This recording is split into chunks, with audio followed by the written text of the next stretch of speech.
Pegawai Rumah Sakit Tarakan Jakarta Pusat melepas keberangkatan jenazah perawat Sely Ziendia Putri dengan penghormatan terakhir Minggu 19 April 2020. Penghormatan terakhir ini merupakan bentuk solidaritas sesama profesi saat rekan mereka wafat dalam tugas.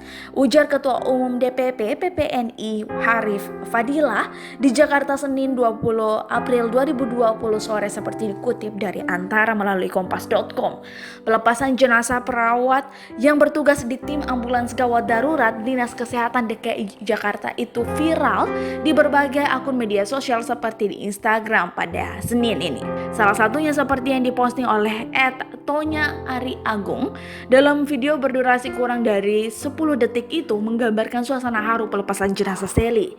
Puluhan pegawai berseragam biru berjejeran di sisi lintasan keluar parkiran gedung IGD RS Tarakan seraya memberikan penghormatan terakhir pada jasad almarhumah yang dibawa oleh ambulans.